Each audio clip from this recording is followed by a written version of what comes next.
Kandishow. Kandishow episode 17. We almost started 11:11, but we had to do a microphone check, so we missed 11:11. But it's 11:13 a.m., June 7th, 2021. My name is Vinny Kandis. I'm Alec Kandis.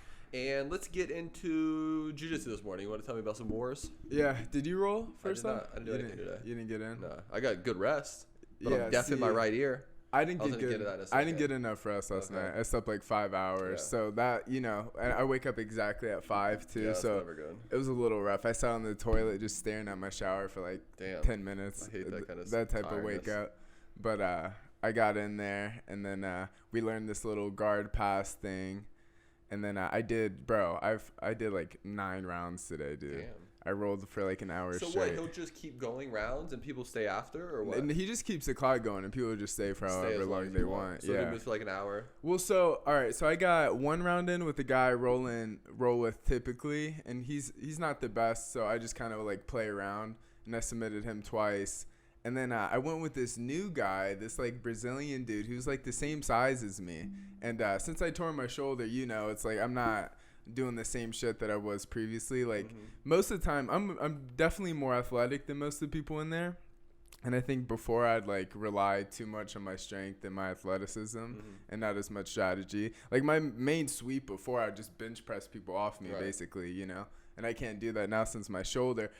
Moral of the story is basically I let people pass a little bit more, and like spots that I can typically just push off guys, I'll just let them pass, So this young Brazilian dude, he comes in quick and he passes my guard and everything. And I ended up sweeping him, and I full mount guillotined him. But he didn't really take it lightly, And that was like towards the end of the round. He's like, all right, can you give me a rematch before you leave? So then after I take like 7 more rounds later, he waits for me at the end, and we roll, and we do like a 10-minute death fucking roll, dude. Until someone gets tapped out? Oh my God, it was so rough. How'd it end? I submitted him. Oh, that's good. Yeah. Well, I actually got him in a side, what's a side choke? The thing you always get me in.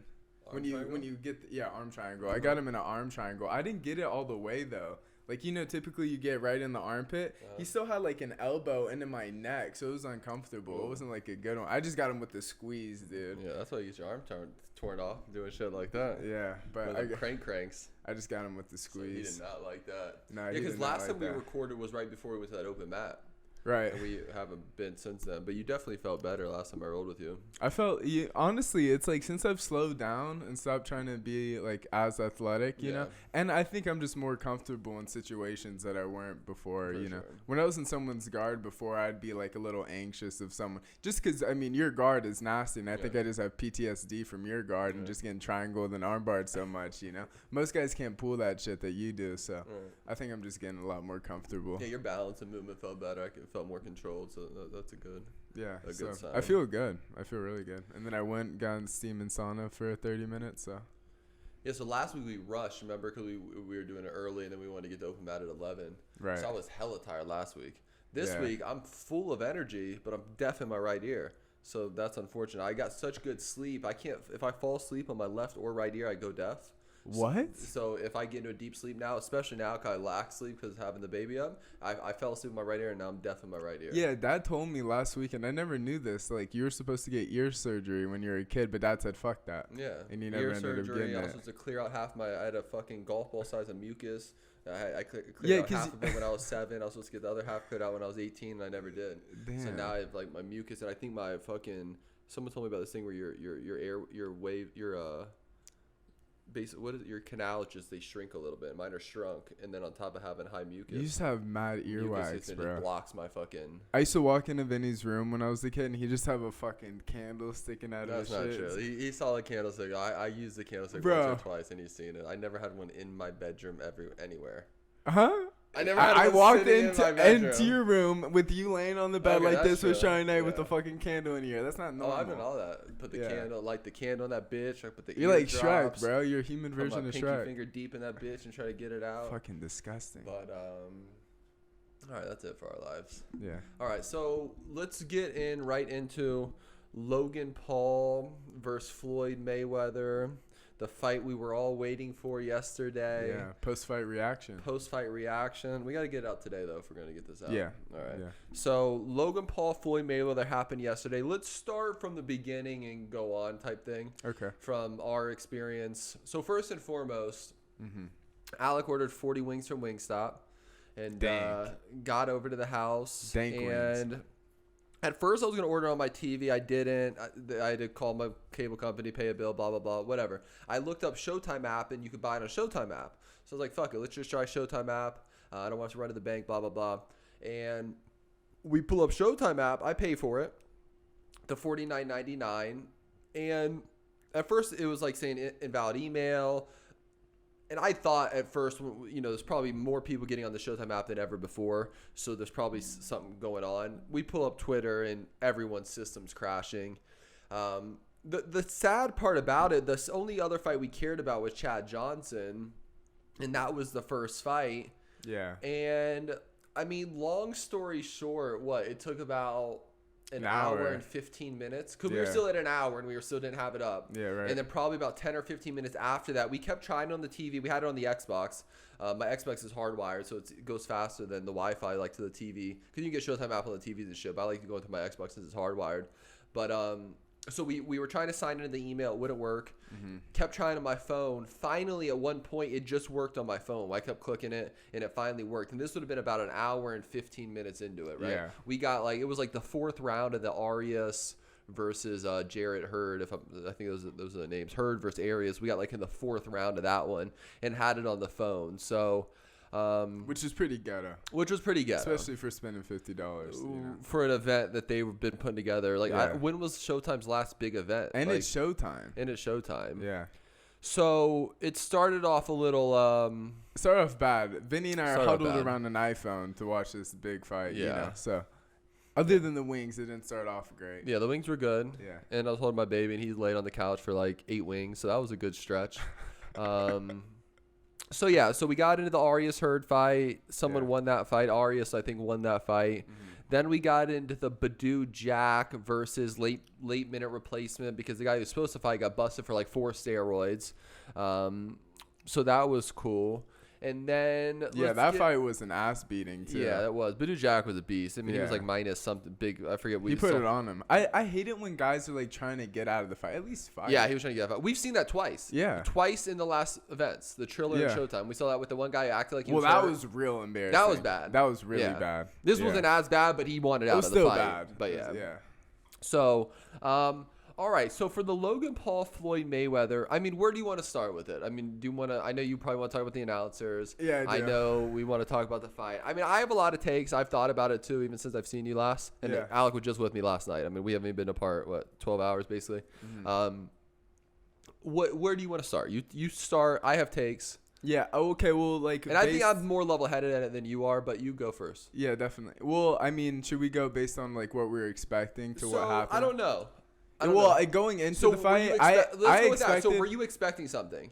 Because remember what I was telling you at the beginning, even right before the fight started, I was like, I don't know what to expect. Right. I don't know who's fighting, so I didn't really go with it with any expectations. Yeah, I came in with expectations for sure. So I did go with what you thought you were gonna see. Okay, I definitely thought Mayweather was gonna carry it for the first 2 to 3 rounds, right. And then the 4th round, I thought he was gonna put it on him and knock him out. That's how I honestly felt, and it seemed like he did try to do that. Yeah. He almost pressured a little more earlier too than I would have thought, but. I think once Logan started connecting, it might have pissed him off. I did not expect Logan to connect with good punches like he did. I mean, it's not like he hit him a shit ton of time, but he had that 1-2 combo, the straight to the hook. Yeah. He had a couple good jabs and stuff, and I don't think anyone was at least I wasn't expecting that, and I don't think Mayweather was, you know. And I expected, once Mayweather was walking him down with his fist up, I thought he was going to put it on him. And it didn't seem like he was really able to, you know. Yeah. So let's go. I think even Floyd said it well in his little post speech at the ring. He's like, I am 44. You know, I'm not 21 or 25. And that was something I really took from it, you know. And we've said this. We say with UFC, 37. I start getting real questionable about whether to bet these guys. Yeah, late so, 30s. Let alone 40, 41. Yeah. This guy's 44 years old. Right. And I know that was a thing, but not until after I watched the whole fight and heard him even address it, that really did have an impact on me. So it's like you can look at it two ways. Like a lot of people, and we'll get into the announcers in a second, but a lot of like the pro boxing, the old like Showtime white money thing, they were all Floyd Mayweather, right? So even not even taking into effect the 34 pound difference, they still thought maybe Floyd should have took him out. But anyone who follows fighting knows 44 is old. And again, versus the young 26, it's not like the 44 had 35 pounds. Right. The 44-year-old was 35 pounds lighter. Yeah. Going against a 26 guy in incredible shape and had the 30. So we had the age, 18 years age, and the weight. That's big. I think if the weight difference wasn't as extreme as it was, I think Mayweather might have been able to put out another amateur at the same level as Logan Paul. So I like both sides, though, to be honest. So for Floyd to be 44, to be 35, to then press forward, take some fucking courage and some balls, you know. And it wasn't like they were not trying to fight; they were fighting, which I was excited about. I was wondering if it was going to be a fight. They were fighting. A lot of people were complaining about the hugging. Like I looked on today, even like Jake Paul's been going crazy, saying 50-1 and shit, and just, initiating conflict and everything. But in the comment section, everyone's like, your brother just hugged him the whole time. You know, that's what everyone keeps saying. But when you're a bigger guy in boxing, I mean, I'm definitely no boxing strategic expert. But typically, the heavier guy typically puts a weight on the guy. And again, that's why I like Floyd's post-fight speech. He said that too. He said Logan used his weight really well. He knew when to grasp me, and that's when the 35 pounds comes into play. You know, and especially if you're a little tired, you know. So Logan definitely was holding more. That's what boxers don't really like is when they hold. But he was tired. I mean, he started getting tired by third, fourth round. Now, like I said, I'm going to give credit to both sides. I do give even Logan Paul, even though Floyd's 44, even though he's 35 pounds lighter, for Logan to stay in there for 8 rounds, for being and coming off an 0-1, he hasn't even had a win against a YouTuber. So he was trash. So he's definitely got better. I mean, literally, we've seen Logan and Jake. I mean, they're making this money on YouTube, doing whatever they're doing, and they're just training boxing, which is a great life. That'd be cool if I could just make money, fucking doing podcasts and fucking making money with sponsorships and just showing my face and just train jiu-jitsu all day. That's what's up. Which I think we're gonna get to anyway. Could get big to the point where you could have jiu-jitsu super fights. None of these guys just do it. You could if you had 2 big guys that did jiu-jitsu. Yeah, but no one does it. It's not like everyone can throw hands, I guess. Yeah, anyone can just try to throw hands. Yeah, but maybe MMA though. Maybe in 4 years. Yeah. So more people would be doing jiu-jitsu. So all right. So fight-wise, we did it. Do you want to give your take on how about, like, were you surprised by Logan Paul's performance? Because I was. That's what I said. I said I'm surprised they took it all 8 rounds. Yeah. Again, that Mayweather is 44, and we know not to bet guys over 37. He is the best fighter in the world against a YouTuber, though. Fighter at 44. At 44. He was the best fighter. I mean, 3 years ago at McGregor, he was retired. His real last fight's like 5 years ago. I was thinking that now. Like, there's no, the Conor Mayweather rematch, if that happened now, first off, it won't. But if it did, I don't know how that would go. I think Mayweather would probably still dance more and just make it, you know. Yeah. These guys here's Mayweather's always biggest strength. This was his and Pacquiao's strength. Their cardio. They don't get tired. Okay. And that's their thing. McGregor will get tired after 4th round. But McGregor, with the second chance, do you think he's not preparing in a certain way? You can't teach cardio in a year. You can't get what... cardio is just training. Yeah, cardio is just running and putting in the miles. You can't catch up to 30 years of cardio that Mayweather has. I don't think it's the same thing. McGregor's weak. No, it is the same thing. McGregor's weakness is 7 minutes into the Nate Diaz fights, gets tired and gets rear naked choked. Right. I think that's just based on your training regimen. I don't think that's like a 30-year type of experience thing when it comes to cardio. It's just like muscle mass. For sure there's a 30-year cardio investment. Like, for example, Connor's ran, let's just say, 250 miles in his life, maybe more. Let's give him 2,000 miles. Floyd's run 30,000 miles. Yeah, but how consistent though? You know, I think that's the biggest thing with Mayweather is and that's what everyone's always said. No matter what, Mayweather's always training. So, but I don't think it's a 30-year thing. I think you can catch up. It's a 10,000 hours thing. I don't know. The cardio's not. I do not agree with that. No, cardio for sure. No, definitely you can't not. teach cardio overnight. It's not teaching. It's just a normal. It's like gaining muscle. Like no matter what, if you put someone through a 6-month camp, they're gonna gain a lot of muscle. You know. No, for sure. But you might not gain what Floyd has in cardio in 6 months. Well, that's if he was consistent for 30 years and never stopped. I'm sure. Which Floyd has never stopped in 30 years. I'm saying we're talking about just for Floyd. Okay. To catch Floyd's cardio. I get what you're saying with the normal person, but for Floyd, that's a different set of cardio. So the moral of the story is that we're talking about if Conor and Floyd were to fight again. I still think Floyd would do the same thing, move around for 4 or 5 rounds. But at this point, to be honest, I don't want to see a 44-year-old fighter fight. So hopefully Floyd's done. If he does it, I don't know. They seem like they're trying to set up the Jake Paul fight. And But he has Tyron Woodley. And again, Floyd in that little ring thing, he said, again, I'm not a 21, 25-year-old guy, you know, and he says, I know that. I don't think you want to fight Jake. I think Jake's better probably than Logan. Yeah? Yeah. For whatever reason. But Jake seems to throw more straight boxes. Logan does this little, like, gumpy thing a little bit to me, but he was just throwing that hard straight right. I mean, we didn't really even get to see him perform against Ben Askren because it ended in how quickly. Yeah. Did I say Logan? I meant Jake if I did. Jake. We haven't really get to see him get into a fight. Yeah, like we actually haven't seen him perform. Let's wait for the Woodley one. We're going to get into that next. Yeah. So let's go. But let's do this first. So, yeah, overall, I think it was good Logan made it all 8 rounds. Again, with Floyd being 44, giving up 35 pounds, I like both sides. They both were very happy after the fight. Logan, I even like Logan. I'm the independent guy. Yeah. You know, anyone can make it. If I can make it here, anyone can make it here. You know, Logan will try to push some kind of like positive. And that's a good transition point, I think. Yeah. Well, but real quick, I want to do the Desus and Mero. No, that's what I'm saying. It's a good transition point. And here's the thing, and this is the funny thing. What are their names? Him first? What's their name? Desus and Mero. Desus and Mero. Okay. They're popular, bro. Okay, do your thing. Okay. Well, my thing is this, and I want to tell you this. I thought about it last night and this morning. Right. It was funny. We saw both perspectives, right? So, Triller was pro Jake Paul, right? Because they were in that bag. And that's where you saw, like, them trying to be young. Like, the trendy, like, smoking weed. And we got the Snoop Dogg and the rappers or whatever. So, that was the one side. Showtime is old white money. So, they back boxing. They back Mayweather, right?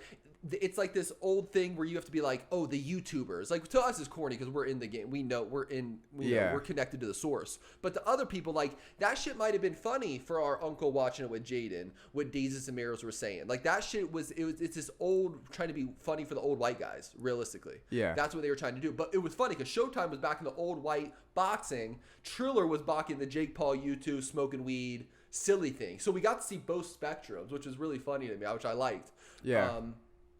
So I don't think it was as one-sided as this one was. Even though Snoop Dogg and Ben Askren was getting killed, bro. No one but they like who was the boxer? I mean, who was the guy that was commentating on the Triller fight that was high as fuck? Oscar De La Hoya. I mean, he was still saying Ben Askren's moving right and stuff. Like there was still a little bit. I mean, the fight wasn't long enough to see full on, but this fight, the whole time, time they're discrediting Logan Paul and like, oh, this guy got famous eating made it Legos longer than a 6-second TikTok video. Right, and it was weird. It was the whole fight, and you know these guys already have punchlines written out and everything, and it especially like I think they built their platform off YouTube. Like, how did they even get famous? I know they comment. Yeah, they commentate in a Comedy Central show, and now they have a Showtime show. Well, but before that, I think they just commentated and reacted to things. So like coming from the same game as Logan Paul, who has Logan and Jake Paul. I mean, no matter what you think of them as people, they build a crazy platform independently and stayed independent. Right. When you're two guys that haven't even built close to the same platform, and then you sell out to old white money, like you said, and then you're clowning them when they just did better at the same game that you're performing in. Yeah. And not only, it's not like they're doing something corny. I mean, now they're fighting for a living and making the shit like that's as much savage shit as you can get, you know? So like I feel like they should be a little bit more in tune, and it just came off corny to me, you know? Again, they're getting paid by certain people, and that you have to play to a certain perspective. But like, let's say you are Showtime, you have to understand who your audience is. Like, this wasn't just a Mayweather pool. I wonder who even pulled more. I wouldn't be surprised if it was Logan Paul. Not discrediting Mayweather's pool, but you know. They definitely both played a huge proponent. And again, in the pool. This is Showtime's first time playing this game, you know, with these Paul brothers. And I honestly think they're probably going to take things from this and learn from it. There's going to be a lot of criticism, and they'll take things from it. And by the time we get this next fight, Jake Paul and Tyron Woodley, there'll be some adjustments. And I definitely hope they don't have them commentating again. I know it's like it's a joke fight, but like let's, you know. They tried to do that was their Triller thing. Yeah. You know, that's what it just came off so corny, and especially when you're a sellout. That's their trendy cool guys right. on Showtime. Yeah. I think they have a late night show now, Desus and Mero late night or something. Yeah. But that's their cool guys, and then Matt Barnes and Steven Jackson. So they tried to bring their like. Right. And I mean, again, you're shitting on someone from the same game as you who stayed independent and built the platform to the point you're commentating and talking shit. Yeah. Like the fact that you're like, oh, we got famous making Legos and like they're just famous for being famous. Yeah. You're in the same game. You just didn't do it well. And not only did you not do it as well, you also sold out to old white money. Right. So good job. Yeah. And first off, I knew them because they had a show on Vice too. Yeah. I'd only watch it because I'd watch Action Bronson show and like I wouldn't change the channel quick enough and I'd see their faces. They sell out to Vice and then they sell out to Showtime, you know? So like, you know, you're in the same game except you're a sellout. So it was irritating to me. It came off corny. It made me cheer for Logan Paul more, if anything. But anyway, that's all I got on our Logan Paul Mayweather reaction. Let's go then. Let's transition. Oh, wait. Okay. We didn't say who do we think won the fight? Mayweather? Mayweather. I don't know. Yeah, Mayweather won it. Because Logan probably won the first two fights. I mean, the first two rounds, you even give him that. And Mayweather probably won all the other rounds. I don't remember Logan landing many other punches after that, but yeah, I would have said Mayweather probably. Yeah. He was, and also that pushing forward. He pushed forward the rest of the fight. Logan was tired. Logan held him a lot, so I would go with Mayweather if he had to pick a decision. But yeah, me too. All right. So let's transition then right into. So they announced basically a week before that they were. I never had their press conference up, by the way. Yeah, that's okay. This is gonna be, but we're gonna make a clip of this. We gotta get out today though. But Jake Paul versus Tyron Woodley now, and again, and just one more thing we gotta say. Remember, again, that Logan Paul Floyd Mayweather fight, it was an exhibition.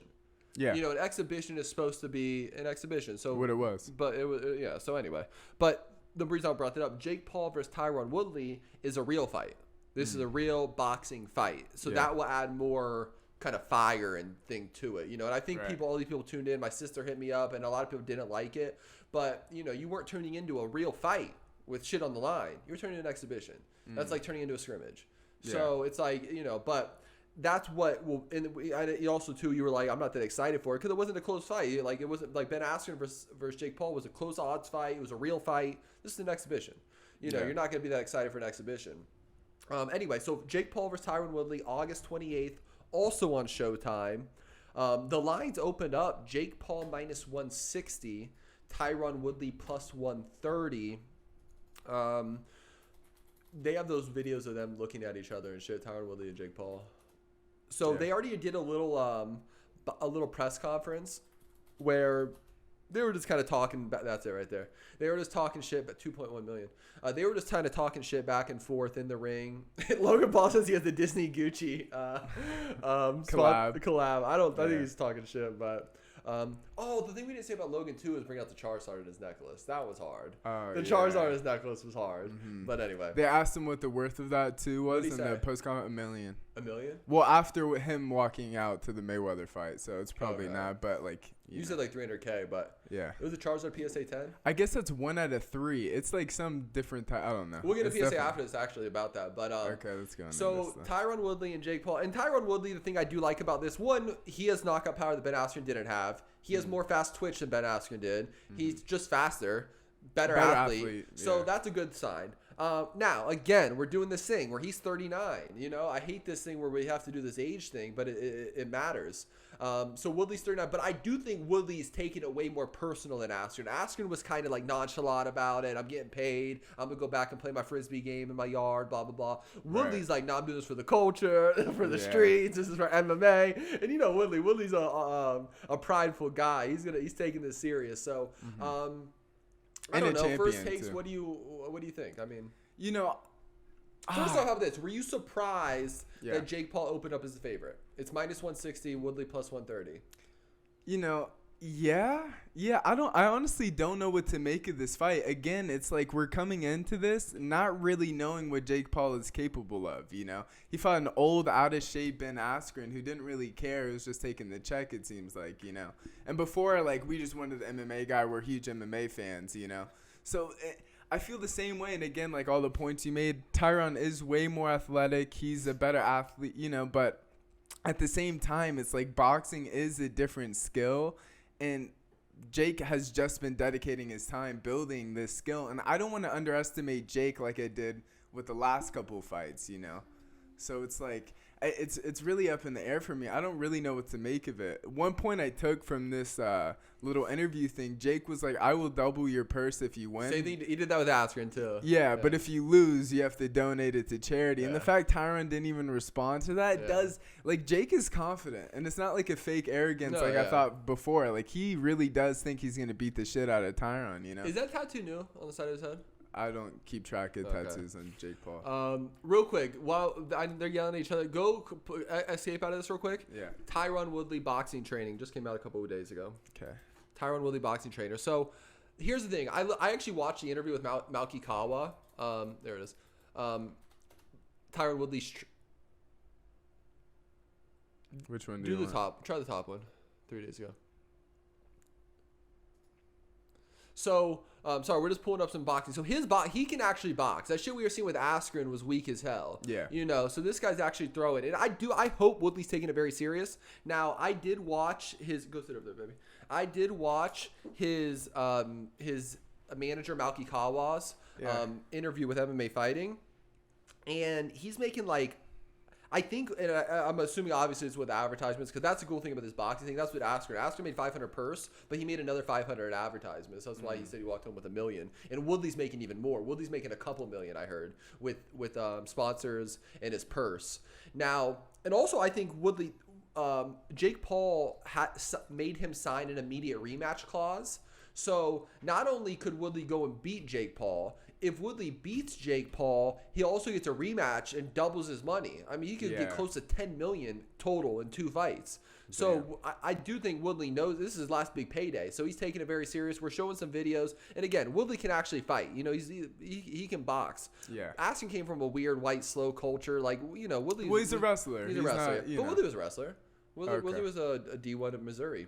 Okay, but he brought like Michael Chandler into the game and stuff. But he was a wrestler. But he was also used to say, I had 30 fights in the streets before all this. So he said, I've been boxing, and we weren't wrestling there. But I just hope Woodley takes it serious. He is. You know, and I do think people, and Brendan Schaub said this too, is like, Woodley's like, this is going to be my easiest paycheck of my life. And that's one thing Brandon made a good point. It's like, I don't want him to look at it that way, because if you think it's your easiest fight, you might get knocked out. It might not be your easiest fight. But I think Woodley has to say that, you know, just to kind of like belittle Jake. But I think Tyron knows to take this very serious. And I think someone probably showed him the odds, like, bro, you opened up at plus 130. Yeah. Like, that's some disrespectful shit. Right. But again, so are we gonna make a video for this, Jake Paul, Tyron Woodley? Should we give our prediction now? Yeah, let's give our prediction now. We'll do a more in-depth version once it's closer. So for our Jake Paul, Tyron Woodley, I mean, as of right now, I just can't see me not taking Tyron Woodley plus 130. I know. I just can't not do it. I know. So, I feel the same way. It's just like, are we underestimating and again, this is him? no, and this is not underestimating Jake. I know Jake is good. Yeah. You know, again.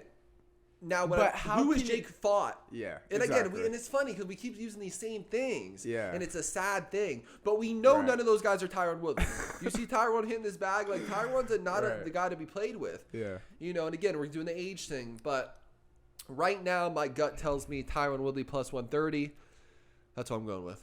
Yeah, I feel the same way, and I'm kind of scared of underestimating Jake Paul. You know, but yeah, I'm gonna have to go with now.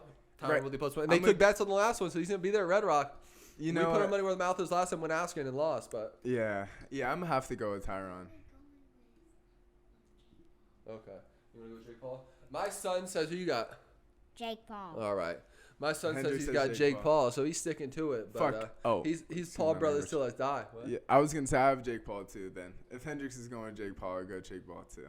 Damn. We'll ride together. All right. Well, we're going to do another one once we get a card of this. Usually, the trend with these is they put one more interesting fight on these cards. Mm-hmm. Was there an interesting fight on the Jake Paul? What was the other one? Well, they had the... the Frank Mir. Oh, Frank Mir. That was cool. That was the only interesting and we don't know that guy, but they had that one reggaeton star versus the club promoter. Yeah, I couldn't give. But they'll have one more, at least, probably good fight on this card, and I'm sure people are throwing in their hat to get into on this card because it's a big card. So this one's fun. I mean, this one's really fun. Are you? No, but really, do you like Tyron Woodley or Jake Paul?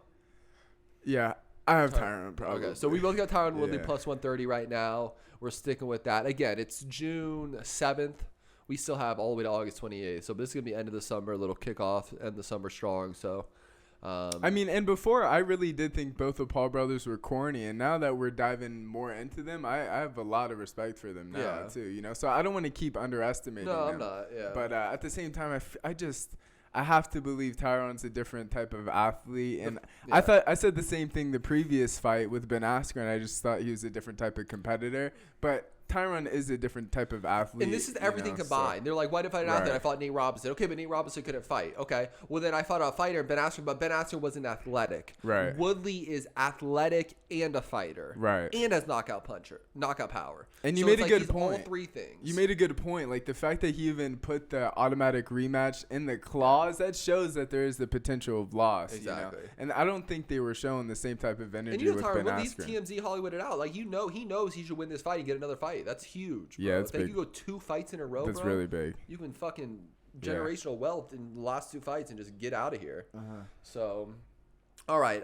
Just because this is a small thing, and we talked about that Charizard card, pull up the PSA website real quick, and this is just something I want to tell you. Okay. So I've been waiting to tell you this.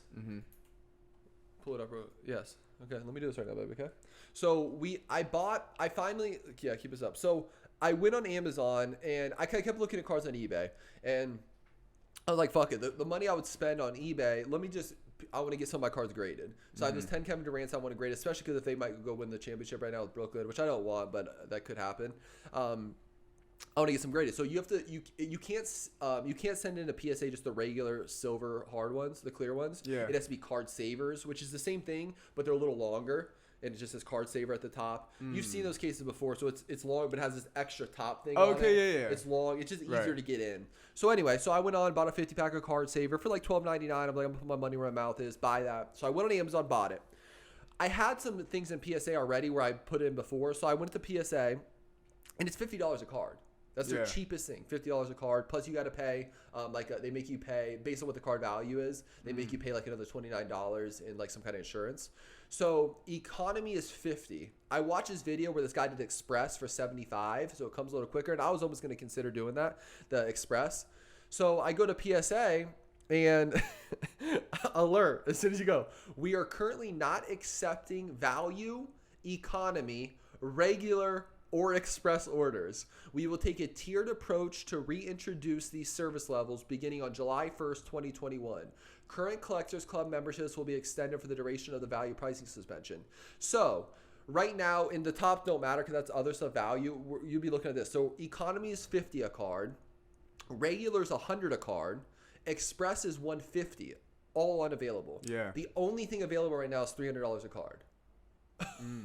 It's like, so you can't even send anything to PSA right now. So I went out of my way to go buy these cards and everything. It was only $12, but here, look, Super Express. Exactly. You can do Super Express or you can do walkthrough. $300 a card or $600 a card. Jesus Christ. That's stupid. I mean, $50 a card is already fucking ridiculous. Yeah. Like, let alone, the Express used to be $75. They went up to fucking $150, and regular's $100. Super Express, $300 a card. So you can't send a card into PSA right now unless you want to play $300 a card. That's pretty crazy. Fucking crazy. BGS is the same way. I looked at BGS as well. So the card game is just going crazy, but the prices don't show the same. Yeah, well, the cards went down in value right now, just like the cryptocurrency did. But what they said with this one is July 1st, because there's all these card shows which open back up. Well, I think they were going on even Corona, but I was watching these YouTube videos. There was the card show in Dallas just like a week ago or 2 weeks ago, which I hope they do one in Vegas. But Nationals is in Chicago, which is the biggest card show in the world, end of July. So everyone who has a stand or a table at these card shows obviously sent all their shit in PSA. That's why they're opening it back up July 1st, because everyone's trying to get all their cards graded for the Nationals at the end of July. But I just want to get a couple fucking Kevin Durant sent in, and those gem mints are going for like 2 G's, so and I got 10 of them. We would take one of that. Yeah, I'll take one of that. So at least I got the card savers now. July 1st when it opens up, I'm gonna jump on here. That is crazy though. Yeah, they're getting paid. Paid, bro. And think about how many people send all their shit in with the card boost we had in the last year, and then obviously the value is still down right now. Yeah. Speaking of which, do you have any other card takes? Well, no. I mean, just gotta drop the G already on them, well, you gave me advice. I mean, again. Well, let's go in NBA then, just be with that. So, because Trae Young yesterday, bro, Philly was the favorite in the series. Game 1 in Philly, Atlanta in Philly. Atlanta goes into Philly and fucking up 25 in the second quarter, bro. Trae Young just balling on him. I don't know what his stats ended at, but I think he had 35 points, 10 assists. I know he had 35 points. I don't know how many assists he had. So Trae's going up, and I watched it. But since we were watching on my phone, I forgot to tell you, I had a bunch of Trae's watched on my eBay, but even like other ones like Ruby Red and Red, White, and Blues, and but they were still going. The PSA 10s were going like 330, 350. I see a Red, White, and Blue was at 379 start price, didn't even sell. The guy relisted it at 365. I would have probably copped it at the 379, just the Red, White, and Blue PSA 10, even though that's only the second best one. But yeah, I mean, and again, so just to get NBA, I mean, because what's happening in NBA affects the card market. Yeah. To date. So even like the other one is Luka Doncic, who they had Game 7 versus the Clippers yesterday, ended up losing to the Clippers. Mavericks are done. But in the Game 7, Luka Doncic had 46 points, 14 assists. Yeah. Literally 1 point away from the most points in Game 7 history. The most points in Game 7 history, Dominique Wilkins had, I think in the 80s, against the Celtics. He had 47 points. So Doncic had 1 point away from the most points in Game 7 history. That being the case, that's the kind of game that even if you leave, your cards are still going to stay up. Yeah. So I think his cards were even up a little bit. I told you his PSA 10s were going for like 850. Yesterday I saw one. I didn't watch it. It was at 925 and still had more time left. So I think his cards went up a little bit, even with his. Wow. He's the leading scorer in the playoffs right now. Yeah, I'm not surprised. So I'm upset I lost that little. Go to that NBA.com page. Yeah. That what? I was bidding for that one PSA 10 that I lost. Oh, Trae Young. Yeah. Yeah. No, and what's his name? For the Mavericks, the guy you were just saying. Baby, go get me a tissue in there real quick. So, let's do, before I get to the future, actually pull up the, what's the Damian Lillard one? The third one? So, just before we get into, Lakers obviously got eliminated. LeBron's done. I'm not even going to get into that because it's old now. But I did think this was interesting. I wanted to show Alec this too. So, and because I said on this podcast, I put a bet on the Blazers, 200 on them to win the series at plus 160. As much as I believed in Damian Lillard, and they were playing the Nuggets, who have the best player in the world right now, or best player in the league right now, Nikola Jokic, I thought without Jamal Murray, there's no way Damian Lillard would let them lose. The thing you always got to put into perspective, as much as you think Damian Lillard is going to lose, who the fuck is going to guard the basketball hoop? You know what I'm saying? It's like they just couldn't guard. You can't have fucking old Carmelo Anthony trying to stop Nikola Jokic. It was just sad. So anyway, I put my heart into Dame Lillard, knowing he's a Warrior, and they lost 4-2 to the Nuggets, so you take that L.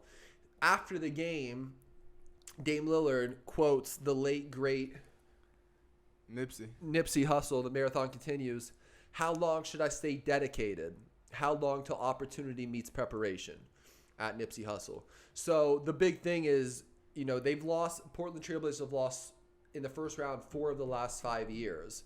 And basically what he's saying, how long should I stay dedicated? How long should I stay dedicated to the Portland Trailblazers? How long till opportunity, a good team meets all the work I've been putting it in?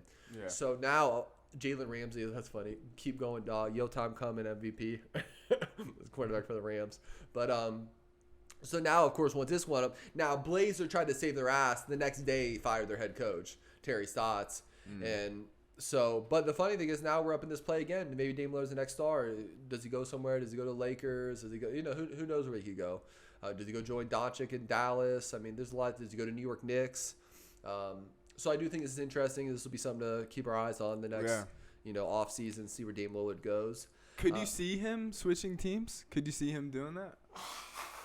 To me, he always seemed like a team loyal guy. But again, like when you are with maybe the best player in the league and you aren't getting the opportunities that you should be getting. Exactly. I mean, and he said, how long should I stay dedicated? He stayed with the Portland for a while now. It's like, do you stay loyal or do you get a shot at actually getting a chip, And I think Dame, that was the big thing. Everyone was like, Dame's that kind of thorough, high character guy where he's not going to leave. But at the same point, it's like, yo, what are we going to do? Just keep losing the first round? Yeah. There's nothing more I can do. And it's not like you can play basketball your whole life either, And you can't blame him, And having one of those championship runs can really help your career. And especially in like the league now where you have these super teams like the Nets, Lakers, and, it's like it's hard just to carry a team on your back like Dame has to, So it's. So we'll see. This will be something fun to follow. And then let's get into some of the series real quick. We touched on the Hawk. Go to the NBA page again. We touched on the Hawks. Hawks went up 1-0 yesterday on Philly. Yeah. Milwaukee, Brooklyn. So Brooklyn, literally game one, that was on Saturday, game one. James Harden goes down in the first minute with a pulled hamstring, the same hamstring that kept him out for 21 games. Oh. So hamstring already and now he didn't play game one, basically declared out for game two. So this has made this interesting. Harden's out. So it's just Durant and Irving. Now, that being the case, Durant and Irving, they still ended up fucking beating. It was 115-107 was the final, but they were up like 20. They were busting Milwaukee's ass. But I think Milwaukee has to make some adjustments. Blake Griffin had 18 points, 14 rebounds. He was the fucking X factor for the Brooklyn Nets. Wow. There is no way soft, fucking no need Blake Griffin is going to be able to do that anymore. How disrespectful. So tonight, without Harden, Blake Griffin is not putting up 18 and 14. You better bust him in his ass. Damn. Nets are favored by 1 point tonight in Brooklyn. So the line's closer, obviously, because Harden's out. And I don't think Blake Griffin can put up that output again. At least not for 7 games. He might have a couple games here and there. But yeah. So Milwaukee, Brooklyn tonight. Brooklyn's favored by 1. I think I like Milwaukee tonight. I think I'm going to lay some money on them tonight. And then we got game 1 tonight, which to me is probably, I don't know. I think it's the most fun series just on paper. The Denver Nuggets and Phoenix Suns. Now, I'm invested in Phoenix Suns because I have $100 on them at 22-1 to win the championship. So I do want the Suns to win that. But I'm really intrigued by this whole Nikola Jokic thing without Jamal Murray. I just think that series is going to be epic. Devin Booker, Chris Paul versus Nikola Jokic. Michael Porter Jr. starting to turn it on. Tonight, Suns are -5 at home. Now, Chris Paul had that banged up shoulder. They had like 3 days off, so I do think that's going to help Chris Paul be a little bit healthier. Yeah, definitely. So that's a fun series, Denver, Phoenix. And then last but not least, so we talked about briefly the Mavericks and Luka Doncic, but that Clippers beat them. Kawhi put on an epic performance, Game 6 and Game 7. They're now going to Utah. Game 1 is tomorrow night. Clippers at Utah. The series odds on that one right now is Jazz -135, Clippers +115. So it's close. So that'll be fun. Clippers versus Utah. And just I want to end on this. I mean, we're 8 teams left, and all 3 of my teams are still in it, bro. That's huge. Phoenix 22-1. That's huge. Clippers 5.5 to 1, but I put 300 on them. So I think Clippers would win like 18, 1900. Suns I'd win 2200, and Bucks I put 200 on them at 8 to 1. I collect 18. So Bucks I collect 18 to 1. I mean 1800. So I'd win 18 anywhere from 1800 to 2200, and it's set up good too because they're not playing each other. So let's say Clippers could win their series and Suns could win their series and meet in the Western Conference Finals. Right. Now obviously the Bucks need to get past the Nets, but Harden going down is big. So Bucks could maybe get past them. Hopefully Harden doesn't come back, but I mean Brooklyn is up 1-0. So. Yeah. What did you predict the finals being? I was saying Clippers Bucks the whole time. Clippers Bucks. Yeah. And I've already lost my. I went with the favorites. Nets Lakers. To win it, though, that can help you. But I mean, obviously, that's not like a big deep dive or nothing. Yeah, it's definitely not a deep dive. But yeah, but Lakers are out, which is funny. No one thought that until it happened. So yeah. LeBron's got Space Jam to go fucking promote here soon. So he was ready to go push his Braun Productions. Shout out to Braun Productions, and that's silly. His barbershop show is the equivalent to Jesus and Meros. Just real corny. Anyway, move on. So go Clippers, go Suns, and go Milwaukee Bucks. I've been saying that every time we go to NBA. They're still alive. Let's get it. There we go. We going to transition in NFL? Well, just a little bit. Yesterday was big news. I mean, Julio Jones has been one of the best receivers in the NFL for the past, decade? Right. He was on the trading block, wanted to get out, which was the theory. And he went to the Tennessee Titans. And Tennessee Titans already have one of the premier young receivers in A.J. Brown. So now they'll have A.J. Brown, Julio Jones with Derrick Henry in the background. So a nice threat. Of course, I wanted to go look at their NFL futures at Red Rock, and they were 25-1 to win the championship. So I was curious. They've been good the last couple of years. So we'll see. We're going to get more into NFL once fantasy football comes around. We're going to do our own fantasy football rankings, which we're really excited for. And once we get into that, maybe we'll get more into some NFL futures. NFL futures are staying the same. Of course, I do have my eye on the money for the futures. I keep switching every week, but I just need to get a little bit closer to NFL season before I really get a deep dive into the but I will say right now, the ones that have been looking good, Titans look good. For some reason, the Dolphins look good to me if Tua makes this big leap. But then again, fucking Patrick Mahomes is coming out and be like, yeah, I want to be the first team to go 20-0. Because now there's 17 games. So you used to be able to go 19-0 because it was 16, and then you'd have the first round bye. Yeah. And then you have 3 19-0. Now it's 20-0 because this is the first year they added an extra game. Wow. So every team plays 17 games instead of 10-6, teams will go like 11-6 or 10-7. It'll be kind of weird to see the numbers, but Mahomes came out and said they want to go 20-0. So I mean, Mahomes is the type of dude after getting just devastated by the Buccaneers 31-9 might come out super hungry. So we'll see. He will. Yeah, so we'll see. I mean, is there any updates on Aaron Rodgers? Nothing right now. He's just not showing up. So, I mean, how do you think that's going to play out? Actually, June 8th tomorrow is the mandatory minicamp. That's when everything starts. I even saw this. It says Adams, other Packers wide receivers expected to attend minicamp. So they're expected to attend, not knowing what's going to happen with Rodgers. But yeah, that's tomorrow. So we'll know more in the next 4 days. I think the minicamp is 8th to the 11th or 9th to the 12th or something. Yeah. So we'll see. But yeah, look out for fantasy football rankings. I'm excited for that. We're going to do that here in a couple weeks. We'll wait for probably July, something mid-July. We'll start getting those out. So that'll be fun. Yeah. That's it. That's all we got for NFL right now. Cool. All right. So let's get into music now. Music, yep. Let's do, which one are you going to do first? Do you want to do the beat-out one or the Punch Mount Rushmore? You pick. Let's do the list first. Okay. The beat-out list. Okay. So B-Dot, for who works with Rap Radar with Elliott Wilson. Yeah. Came out with a top 10 best rappers of 2021 so far, which is a great list because we always get the best rappers. We get the list of the year, like top rappers of 2021, but it's always like the guys who were hot at the end of the year or the second half of the year, and you forget everything that happened in the first half of the year. Yeah. So we're in June. It's basically like top best rappers of 2021, first half of the year. So you can read his list. Yeah, number 1, Lil Baby. 2, J. Cole. 3, Lil Wayne. 4, Conway. 5, Benny the Butcher. 6, Drake. 7, Freddie Gibbs. 8, Nas. 9, Jay-Z. And 10, Jim Jones. And he said based on skill, performance, and presence, and he said subject to change. Now, he did catch some flack. For example, I know like the Jay-Z Nas when he caught flack because Jay-Z only has 2 verses all year. But I think they're just saying because it's just like he's one of the GOAT things. If he drops two verses in a year, you got to put him on a list. Right. But I'm just saying these are some things he caught flack for.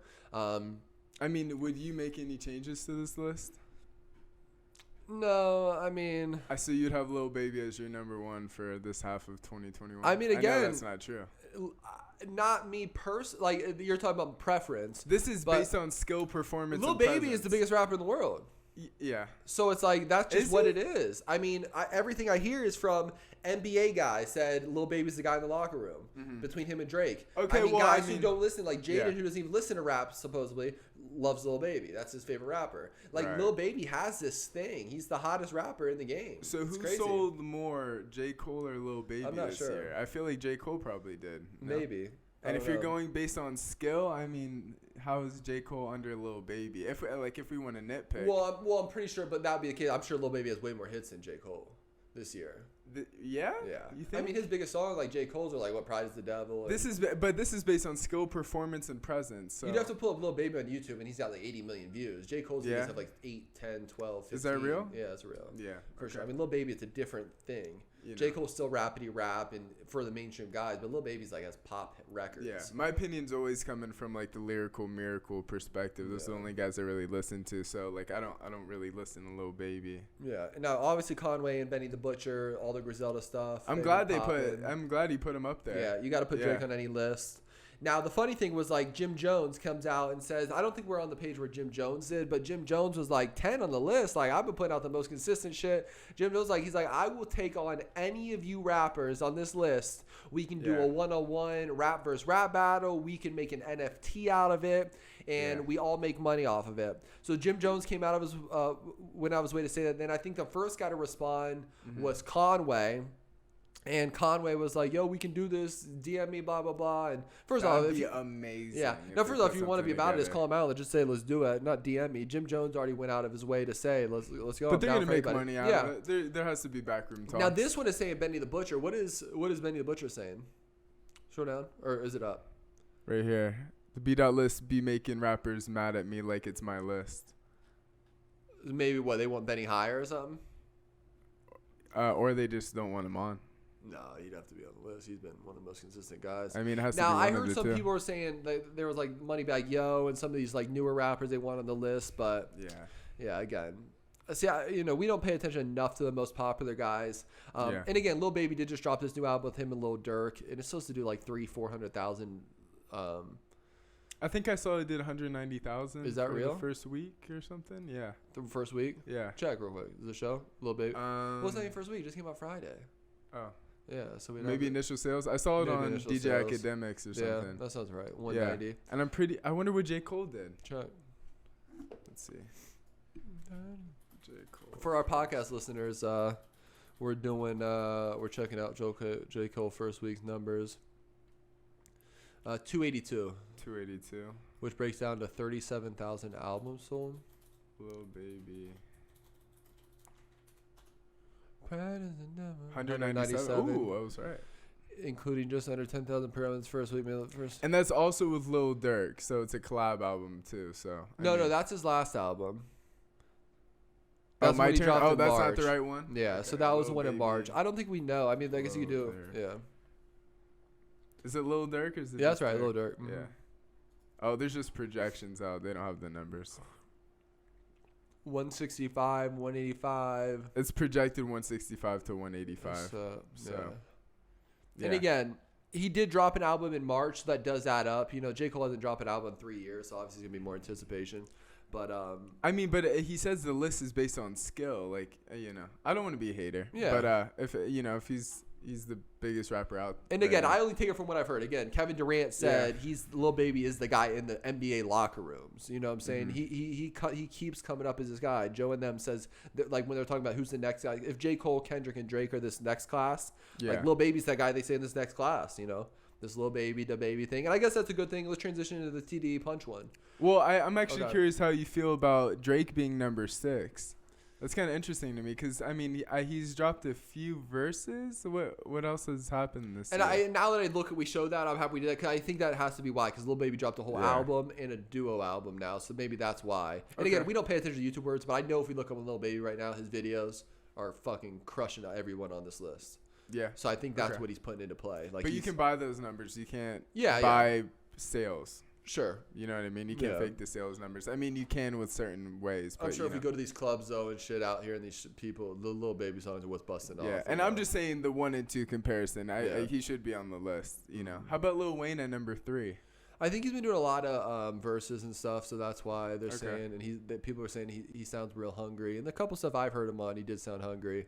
I really like seeing Freddie Gibbs at number 7. I feel like maybe he should even be higher, but he's been in the studio with your boy, Justin Bieber. Oh, really? So yeah, he got that Grammy nomination, and he's up here taking the next step. Yeah, I think that's a song with Justin Bieber. There we go. And Pharrell. Shout out to Mr. Gibbs. Cool. I think Nas, Jay-Z, Wayne are just that GOAT thing. If they're being active, they got to put them on the list. So. Yeah. No. I'm not judging it. And again, he had to put like a guy like Lil Baby, who's the biggest of them. He didn't throw like all these other guys, like these Moneybagg Yos and these other guys, ESTG and all these other people around here. Yeah, that's true. So he had to throw somebody. He's probably more in touch with it. I was just saying the 1 and 2, I'd probably flip that, if Lil Baby is doing the numbers like they say. And again, if you go to the club, Lil Baby's probably the only guy on that list. I mean, obviously Drake. That has even songs bumping in the club. So you got to put it all into perspective. Yeah. And I guess the clubs just opened up. Yeah, the clubs are popping. We were back in these streets. Yeah, back in these streets. The strip club's been open. That's what they said. But, all right. So just to transition. So we had 2 lists. So then that was B-Dot's list, top rappers of 2021 so far. Then Punch from TDE came out and did a Mount Rushmore by era, which I really like. So everyone always starts doing Mount Rushmore, which would be your top 4. This is of sports, rappers, blah, blah. But he did top 4 of eras. So he went from, you want to read them off? You can go for it. Okay, so from 86 to 90, he did Big Daddy Kane, Rakim, KRS-One, LL Cool J. Yeah. From 1990, the year I was born, to 94, he did Ice Cube, Snoop Dogg. By the way, Snoop Dogg just got a new job at Def Jam. It just pops up on Rap Radar. He's like some kind of creative director or some shit. Pull it up on here after this. Okay. But Ice Cube, Snoop Dogg, Chuck D, Scarface. 94 to 98, we start getting more guys who are kind of more of our generation or more we've been in touch with. Tupac, Jay-Z, Nas, Notorious B.I.G. I mean, what an era that was. An era, I mean, that should be the Mount Rushmore. Yeah, and this is the one where I started looking like, again, I don't have much of a say before 94, but like this next one, 98 to 02, you could put Jay-Z on this one. Eminem, which they did Eminem, DMX, Nelly, Ja Rule, but then I don't know who you would have put Jay-Z on, because Jay-Z's first album, Reasonable Doubt, was 96. So he really started getting big, but yeah, I guess that's so. I mean, I was born in 98. I was born 98. At the end of that era. So 98, 02, Eminem, DMX, you got to put there. Nelly, Ja Rule. I don't know the other guys. Obviously, Nelly was huge, that Hot in Here, and Ja Rule. That was that long ago? Yeah, bro. Yeah, because I remember that as a kid, but damn. So 02 to 06, Kanye West, 50 Cent, Lil Wayne, The Game. Love that list. Was The Game that big when he first came out? Yeah, because he was like the West Coast guy at that point. Okay. And don't forget, this is before Kendrick and all them. So he was Wasn't he on G Unit too? I think he was on G Unit, and then something happened. They had beef, and he left. That could be or true. Something like that, right? That could be true. Something like that. Yeah. And then 2006 to 2010, they have T.I., Jeezy, Ludacris, Rick Ross. Yeah. 2010 to 2014, Drake, Kendrick, Nicki Minaj, J. Cole. Basically like the three people who consider the three GOATs right now of this last 10 years. Drake, Kendrick, J. Cole, and then Nicki Minaj are going to birth these new girls. And then 14 to 18, we have Future, Young Thug, Chance the Rapper, Travis Scott. Joe and them were trying to kill Chance the Rapper on there, but I love seeing Chance the Rapper on there. No, I mean that album. What was that album called? My Coloring Book. My Coloring Book. Yeah, that was huge during that time. That was Joe played loves everywhere. hating on Chance. I don't know why. I don't know. Yeah, didn't they interview him too? Yeah, he's a friend of the show too, but you got to put Chance somewhere. No, Chance is 2016. Chance owned that year. Yeah.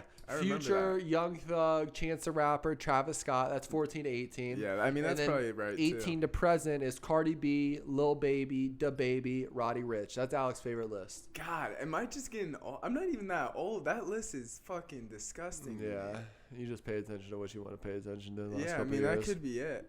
Is this just like most popular list? Yeah, those are the guys. I mean, Lil Baby. I know Lil Baby and DaBaby. Hendrix, what's up with Roddy Ricch? Is he popping in the streets? Is Roddy Ricch popping? Is Roddy Ricch good? Vinny's asking his 6-year-old son about All right, he's out of it. No. But anyway, Lil Baby, DaBaby, Roddy Ricch, and Cardi B are just kind of the popping people. So. I mean, can we even like switch anything about these lists? Not really. Not really. It definitely wouldn't be on my Mount Rushmore. That's for sure. Of 18 to present? Yeah. But you would have to. You would have to find some people if you keep Drake. Well, it depends. J. Cole Like, there. what's the criteria of Mount Rushmore? Is it? Well, you couldn't use the people that have already been on the list. Why not? Well, that's the saying. They're saying if you could only put one person per each Mount Rushmore. That was the other good thing too. Is like you'd have to put Drake on a bunch of them. You know. Yeah. You'd have to put even earlier. That's the Jay-Z thing. But let's just say, but I do like the idea of only putting one in one. I like that. So then it makes it interesting for 18 to present. So yeah, I would need. We'd have to do some research. Maybe at one point we'll look at that, but it would be hard again. Though, but those are the people. Lil Baby, DaBaby. It's not trending that well, based on my opinion. What? From like after 2014, it wasn't looking too great. 14, 18, I listened to one of those artists. Yeah, but 18 to present, I Future's listened to a single one. Young Thug is huge. I'm saying my personal opinion. No, I get it. Like I wouldn't listen to any of them except Chance the Rapper from Travis 14 Scott's to huge. present. You guys have cult followings, but yeah, I know what you're saying. Yeah. But anyway, we just want to show up that list. We don't have much of a take. We just thought it was interesting. At some point when we get really bored and have no topics, we're going to do some of our lists. That would be fun. We need to do that. Yeah, we will. We'll do some lists. We'll make our own list maybe and make it cool. Something like this, but something different. Anyway, that's it. Let's stay with music though. Let's do let's at least do, since we're at it, let's do our songs of the week. Okay, cool. I'll start. I'm going to go with Russ, Money on Me. Russ is back on releasing a song a week, so that's his most recent release, and I love it. I love every Russ drop. But. Yeah, that was on one of mine too, but I'll do another one anyway, just because I want to always shout him out. But I got my first song though is Raheem DeVaughn and Apollo Brown dropped an album, and one of my favorite younger rappers, Westside Boogie. We know him as Boogie. I don't care what people say, but they did that because Boogie with a hoodie. And if you search Boogie on there, Boogie with a hoodie pops up on Spotify, so he had to switch it up. But they call him Westside Boogie now. But West Side Boogie song's called Just Fall in Love. That song's incredible. And Boogie kills those type of songs when it's like the love kind of things. Then he gets his rap. Where's he at with an album? He's soon. Yeah, is he popular? Like, Yeah. is he one of those guys that people listen to? Because if not, he needs to be. Well, he's one of Interscope's main like young dudes. Okay. He's there. But he's a rapper. Like, does he actually get plays? Yeah, he's there like JID and like who's these other guys? I'm drawing a blank. There's another guy like that. He's their Reason. You know, Reason's on TDE. It's not a generation, but yeah, he's one of those few guys that I really like that people have played in cars that I've been in, you know. And typically with artists I like, that doesn't happen. But people that played West Side Boogie? People that played Boogie, That's good. No, so that's always a good love sign. Boogie, bro. I said that one thing when we did our favorite albums we won. He was one of my three. He's on my list. He's due too. for sure. My next song is Ron Browse, who I'm not familiar with, but Jim Jones is on the feature. The song is titled "I Started This," and it's pretty hard. That just came out today. Yeah, I'm pretty sure. Listen to it before Jits today. I'm gonna do a 2-song thing just to show out love because they both went over. Joyner Lucas went over Back in Blood. That's that big song by Pooh Shiesty and Lil Durk. But Joyner Lucas went over Back in Blood, and then also King Los went over Back in Blood, literally day after day. So those are two of my favorite rappers. So Joyner Lucas, Back in Blood, and King Los, Back in Blood, both on YouTube. Check those out. Cool. There we go. Where are we at time-wise? Just over an hour. Okay, so that's perfect then. Let's get into real quick. Let's do bets of the week because I want to keep that as a thing. Bets of the week. We missed that last week, but there are two things I'm gonna write it on the page every day: songs of the week, bets of the week every week. Perfect. And we already did our Adesanya Vettori video, which is trending, very incredible. Yeah. It might have broke 1,000 views by the time of this podcast, which we didn't say at the beginning. Did we? What's up? Okay, so I got the question is no. Did I ask a question?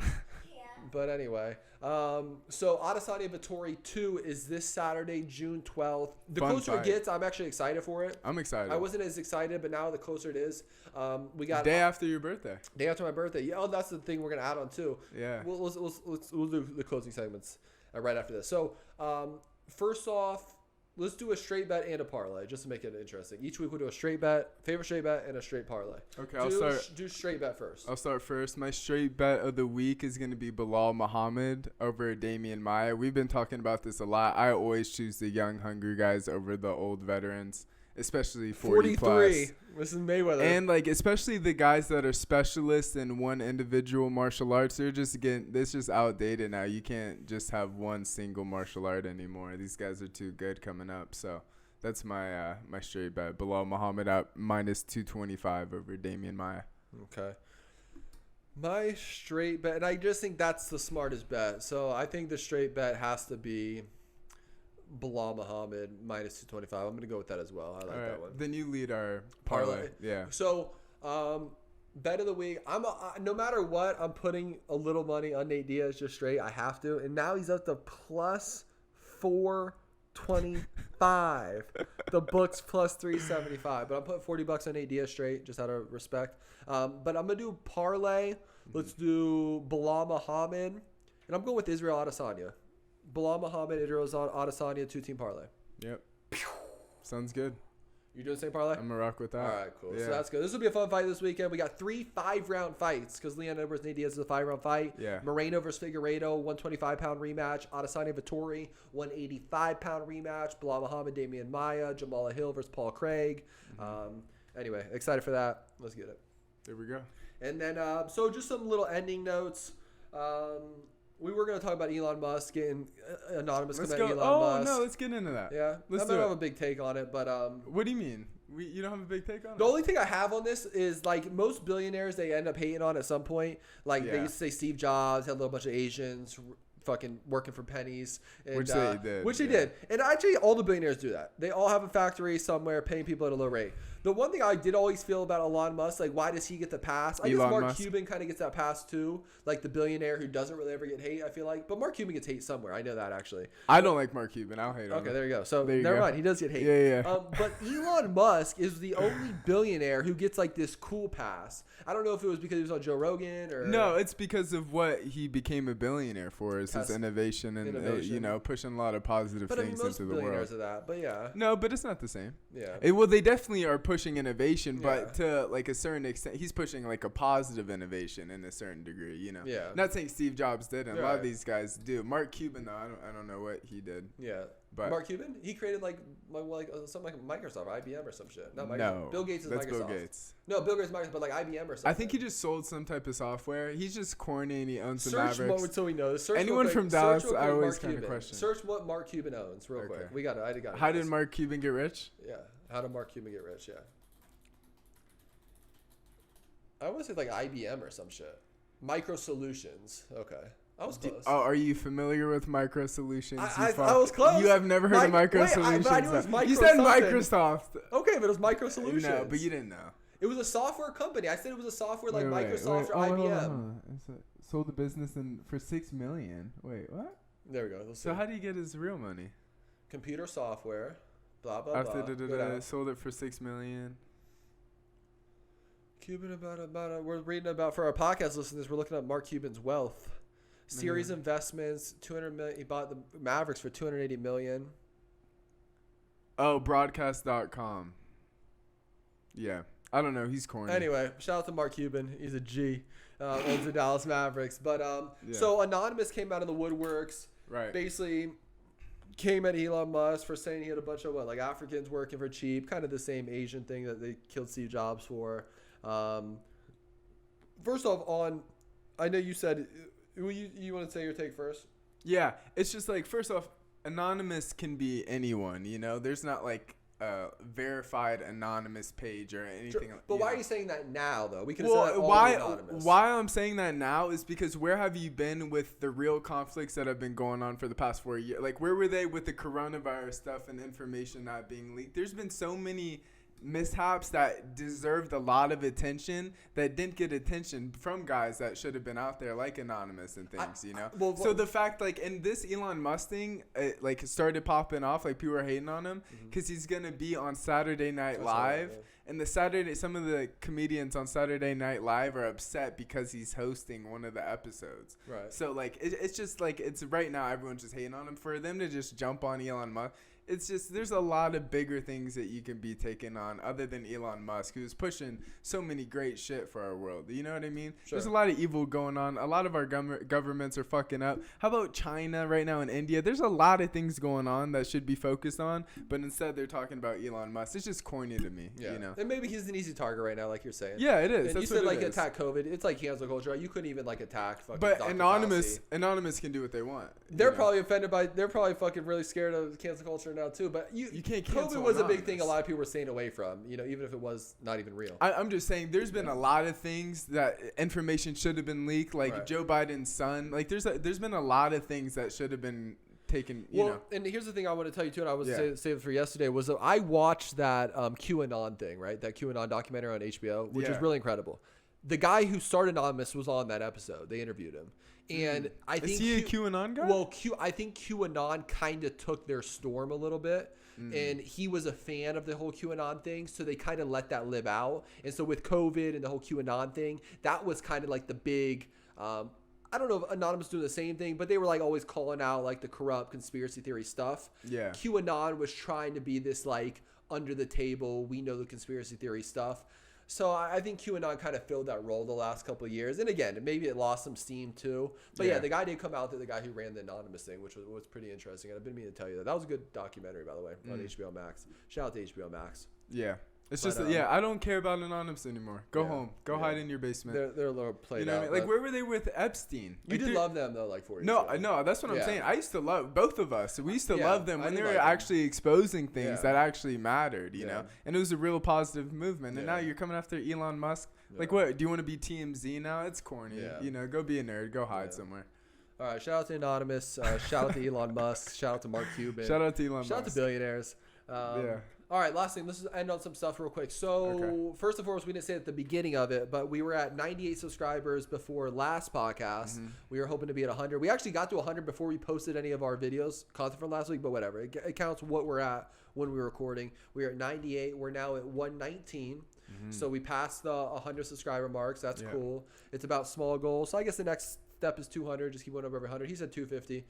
Really, the next goal is 1,000. Yeah. But let's go 200, 300, 400, 500, 600, blah, blah, blah, all the way to 1,000.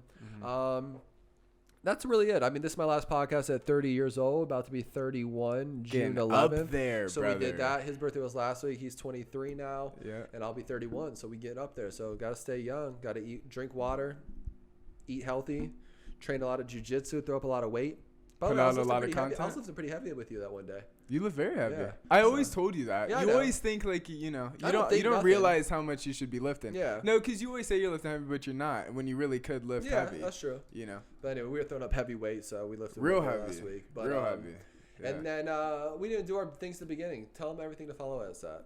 Yeah. Everything. I mean, Talk about what we're gonna start doing on TikTok. Yeah, we're on Instagram. I've been releasing, for the first time I released second time, but I haven't been consistent with it, but I released a TikTok clip. We're going to be pushing a lot of TikTok content. I'm going to just cut up the podcast in our little hot take 1-minute segments as a little promotion thing. So follow us on there. We're on Apple Music, Apple Podcasts, Spotify. We have an Instagram page.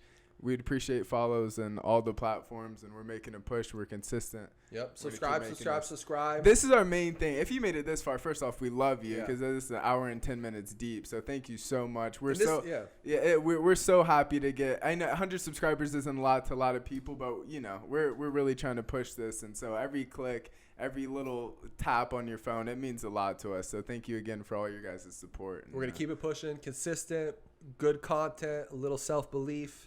That's it. A lot of self-belief. Kandishow, episode 17. Let's Bam. get it.